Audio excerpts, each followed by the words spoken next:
Hi, I'm Joe Finsternis, and tonight I'm going to be talking to you about a movie called They Live. Now, yeah, this is my first time watching this, and I know that's pretty sad, but yeah, I've been gaining more of an interest in the movie lately as the visuals looked pretty interesting and the story sounded pretty wild, and it sounded like it would be right up my alley. But right off the bat here, I would like to confess that John Carpenter is not one of my favorite filmmakers. Now, don't get me wrong, he's made some very enjoyable movies. Of course, I love Halloween and The Thing, and my personal favorite of his is the Masters of Horror episode Pro-Life, but, for the most part, I find the majority of his work to just be, good. There's not really much of a wow factor, in my opinion. In fact, I was completely unimpressed with The Ward, Christine, and The Fog. I didn't think those movies were all that good. But he does make some very interesting movies nonetheless. So, with that out of the way, this movie follows a character played by Roddy Piper, and usually in my reviews I try to memorize the main characters' names unless it's a pretty shitty movie. In that case, I just couldn't care less. Um, but I was unable to, pick up any names in this movie, so I'm just going to call the two main guys Roddy Piper and Keith David. So, Roddy Piper is a homeless man in this movie. He's looking for work and a place to sleep. He runs into Keith David and finds this shanty town where he can stay at. But then the shanty town gets demolished, and he ends up stumbling upon this box of sunglasses. I know that's kind of a jump there, but he ends up finding some sunglasses, and when he puts one of them on, he starts seeing things that he couldn't see before. There are all these subliminal messages just everywhere, and he even starts hearing a few things that he couldn't hear before. Apparently, the sunglasses double as a sort of hearing aid, which I don't know how that works, but we'll go with it. And he also realizes that a lot of the upper class and well-to-do in the city are aliens in disguise, and he realizes that there's this slow invasion of his planet going on. So I love the way that the aliens look in the movie. They do look a little dated. I mean, you can tell that these are like rubber masks, but they look freaky as shit, even by today's standards. They sort of have this cadaverous look to them. And I loved how things were sort of orchestrated when Roddy Piper put this pair of sunglasses on for the first time, because as he was looking around at everything and seeing stuff as it really was for the first time, there was no music playing. The score wasn't telling you whether you should be in awe or in fear. The only sounds that you could hear during that scene were the sounds of the city around him, as well as a little bit of dialogue coming from other people. In fact, the music doesn't even start until he spots his first alien.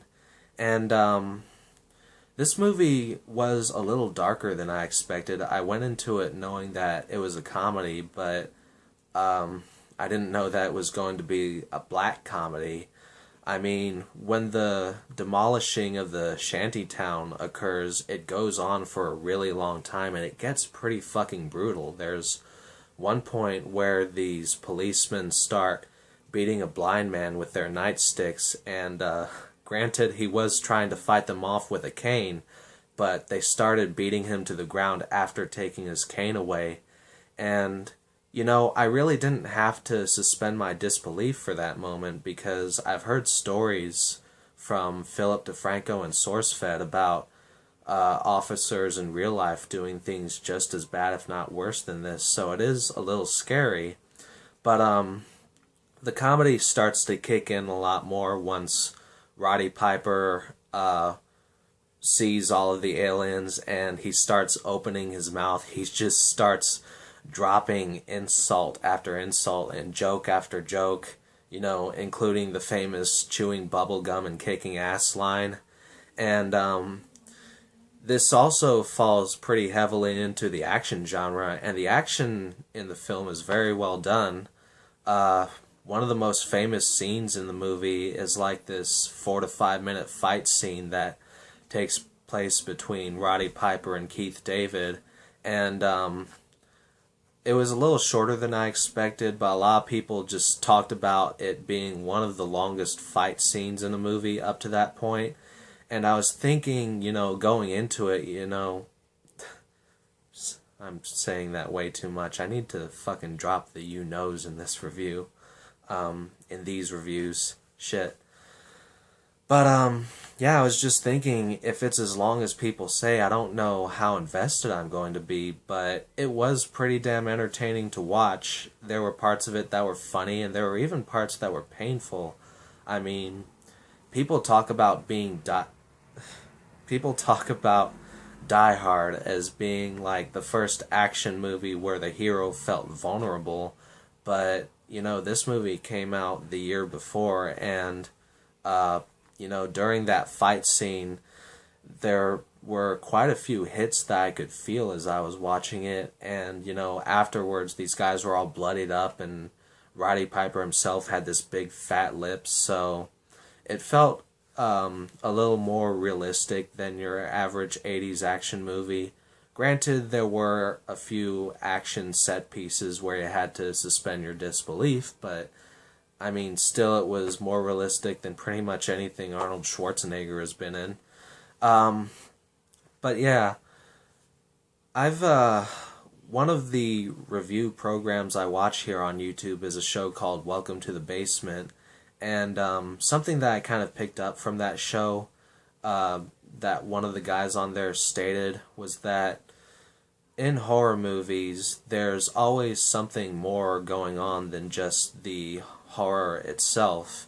And I try not to be too derivative of other reviewers. I try to do my own thing for the most part. But at the same time, I do like to pick up some interesting concepts along the way. I mean, if I keep doing the same thing that I've been doing forever, it's going to get pretty boring. I want to be able to grow as a reviewer. And I've definitely noticed within the past couple of days more and more movies that have, more going on than just the horror itself. And in this movie, the symbolism is pretty blatantly obvious. The aliens are there to represent the upper class of people who are pulling the strings and are sort of running everything. And it's kind of about how Big Brother is keeping the lower class down. As far as nitpicks go, I did have one problem with the movie near the end, and I'm not going to give away any huge spoilers here, so don't freak out. But there's a point in the film where Roddy Piper and Keith David are just able to see who the aliens are and who the regular people are, and they're not wearing those special sunglasses anymore. And I was just sitting there thinking, how could this movie have such a gaping plot hole when it was so good up to this point? But I actually gave it some thought after watching the movie, and, I recently stated just as a joke that any nitpick can be explained with a little brain power, but that rule kind of applies to this movie. I started to realize that given the place that these two characters were in, and,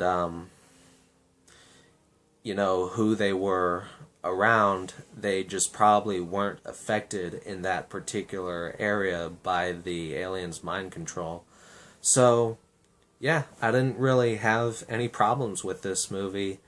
If you're a fan of comedy, horror, science fiction, and action, and you want to see an example of all of those genres being blended together in a competent manner, They Live comes highly recommended. It's quickly become one of my favorite John Carpenter flicks. Anyway, that's all I've got to say about this movie. I hope you all have a good one.